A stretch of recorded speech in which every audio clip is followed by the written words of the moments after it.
السلام علیکم دوستوں، آج میں آپ کے لیے لایا ہوں دنیا کی چند اہم ترین خبریں۔ یہ ویڈیو بہت ہی انٹرسٹنگ ہونے والی ہے، لہٰذا اس کو آخر تک دیکھیے گا۔ مہدی ہونے کا دعوے دار۔ جمعے کی دوپہر سوشل میڈیا پر ایک ویڈیو بہت زیادہ وائرل ہوئی جس میں احرام پہنے ہوئے ایک شخص کو مطاف میں ممبر پر چڑھنے کی کوشش کرتے ہوئے دیکھا جا سکتا ہے۔ اس شخص کو فوری طور پر پکڑ لیا گیا۔ اس سب کے بیچ الحمدللہ نہ ہی خطبہ رکا اور نہ ہی نمازیوں میں کوئی افراتفری پھیلی۔ مکہ مکرمہ کی پولیس نے یہ کہا ہے کہ وہ شخص دعویٰ کر رہا تھا کہ وہ مہدی، جن کا انتظار ساری دنیا کے مسلمان کر رہے ہیں، وہ حضرت مہدی ہیں۔ یہ بات عربی اخبار الوطن نے بتائی۔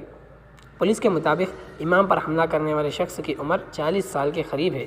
جمعہ کے روز ہاتھ میں چھڑی لے کر اس شخص نے ممبر پر چڑھنے کی کوشش کی، لیکن حرم مکی کے سیکیورٹی فورسز نے فوری طور پر اس کو قابو میں کر لیا اور اس کی ذہنی طور پر جانچ پڑتال کی جا رہی ہے۔ دوستوں، اتنا بھی اتاولا ہونے کی کیا ضرورت ہے؟ جب حضرت امام مہدی کو آنا ہوگا تو وہ اللہ کی مرضی سے آ جائیں گے۔ جب آدمی حد سے زیادہ سوچنے لگتا ہے تو ایسا ہی ہوتا ہے، خود کو مہدی سمجھنے لگتا ہے اور ایسی ہی الٹی سیدھی حرکتیں کرتا ہے۔ جس وقت اس شخص نے ممبر پر چڑھنے کی کوشش کی تو مسجد حرام کے امام اور خطیب ڈاکٹر بندر بن بلیلہ نماز جمعہ کا خطبہ دے رہے تھے۔ ہندوستان میں تیزی سے پاؤں پسار رہا بلیک فنگس، اب تک 7251 کیسز درج۔ کورونا وبا سے لوگ پہلے ہی پریشان تھے، پھر بلیک فنگس میوکرمائکوسس کا معاملہ ہندوستان کی مختلف ریاستوں میں تیزی کے ساتھ بڑھنے لگا، اور اب خبریں سامنے آ رہی ہیں کہ وائٹ فنگس کی بیماری بھی پھیلنے لگی ہے، جو کہ بلیک فنگس سے کہیں زیادہ خطرناک ہے۔ میڈیا کے ذریعے ملنے والی خبروں کے مطابق بہار کی راجدھانی پٹنہ میں وائٹ فنگس کے 4 مریض ملے ہیں۔ مہاراشٹرا، مدھیہ پردیش، گجرات اور کئی ریاستوں میں بلیک فنگس نے اپنا پاؤں تیزی کے ساتھ پھیلانا شروع کر دیا ہے۔ اس کے اثرات کو دیکھتے ہوئے 7 ریاستوں نے اسے وبائی مرض بھی قرار دے دیا ہے۔ اس بلیک فنگس کی خطرناکی کا اندازہ اسی بات سے لگایا جا سکتا ہے کہ ملک میں اب تک اس کے 7251 کیسز سامنے آ چکے ہیں، اور اب تک اس نئی بیماری کی وجہ سے 219 لوگ مر چکے ہیں۔ ماسک لگانے والے ہوشیار ہو جائیں، نمی والے ماسک سے پھیل رہا بلیک فنگس۔ مریضوں میں پھیلتے ہوئے بلیک فنگس کی وجہ ماسک کی نمی کو بتایا جا رہا ہے۔ آنکھوں کے ماہر ڈاکٹر ایس لال نے UNI سے بات چیت میں کہا ہے کہ میوکرمائکوسس یعنی بلیک فنگس نامی اس بیماری کے ہونے کی وجہ لمبے عرصے تک کیا گیا ماسک کا استعمال ہو سکتا ہے۔ ماسک پر جمع ہونے والی گندگی کی وجہ سے آنکھوں میں فنگل انفیکشن ہونے کا اندیشہ ہوتا ہے۔ ماسک میں نمی سے اس قسم کا انفیکشن ہو سکتا ہے، لیکن یہ سب ظاہری باتیں ہیں۔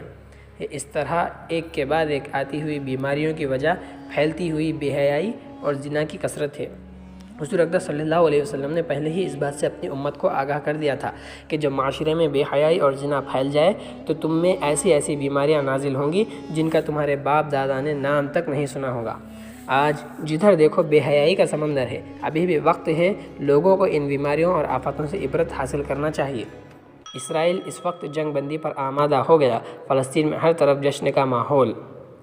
11 دن تک بموں اور راکٹوں کی خونی ہولی کھیلنے کے بعد فلسطین کی حماس اور اسرائیل کے درمیان جمعہ کے دن صبح جنگ بندی کا اعلان کیا گیا۔ امریکہ کے اشاروں پر ناچنے والے مصر کی وجہ سے یہ جنگ بندی ہوئی۔ جنگ بندی کی خبر جیسے ہی فلسطین میں پھیلی، ویسے ہی غزہ کے لوگوں نے جشن منانا شروع کر دیا۔ لوگوں نے خوشی میں اپنی گاڑیوں کے ہارن بجانے شروع کر دیے اور جلوس کی شکل میں نعرے لگاتے ہوئے سڑکوں پر نکل گئے۔ 11 روز تک جاری رہنے والی اس لڑائی میں عورتوں اور بچوں سمیت 240 سے زیادہ افراد ہلاک ہوئے۔ اکثر لوگوں کی موت غزہ میں ہوئی۔ جنگ بندی کے بعد فلسطینی مسلمان جوش اور ایمان سے بھرپور سجدہ شکر ادا کرتے ہوئے مسجد اقصی میں داخل ہوئے۔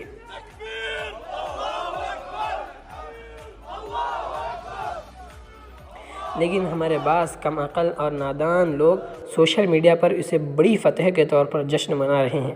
ظاہر سی بات ہے، ایک ایسا دیش جس کے پاس راکٹس اور میزائلز ہوں اور ایک کے پاس صرف پتھر، تو اس میں موت کس کی ہوگی؟ اور ہمارے مسلم ملک جن کے منافق حکمراں خود کو ایٹمک پاور کہتے ہیں اور اپنی فوجی طاقت کی تعریف کرتے ہوئے کبھی تھکتے نہیں، کیا وہ آگے آئے تھے اس جنگ میں معصوم بچوں کی حفاظت کے لیے؟ کیا کریں گے ان ہتھیاروں کا؟ کہ اپنے ملک میں بیٹھ کر اچار ڈالیں گے یا صرف نمائش کے لیے انہیں سجا کر رکھیں گے؟ اب مسلمانوں کو بھی کسی حکمران سے امید لگانا چھوڑ دینا چاہیے۔ کس بات کا جشن ہے؟ جان بچ جانے کا یا معصوم بچوں کی شہادت کا؟ جشن منانے کی ضرورت نہیں ہے، یہودیوں کی سیاست کو سمجھنے کی ضرورت ہے اور متحد ہو کر ایک عالمی فوجی طاقت بننے کی ضرورت ہے۔ نہیں تو اسرائیلی حملوں پر ہم روتے رہیں گے، معصوم بچوں کی فوٹو شیئر کرتے رہیں گے، اور جب حملہ آور اپنی مرضی سے حملہ بند کر دے گا اور آپ بھی جنگ بندی میں ہی اپنی عیشیں سمجھیں گے تو سڑکوں پر جشن منا کر اس کو اپنی فتح اور جیت سمجھ رہے ہوں گے۔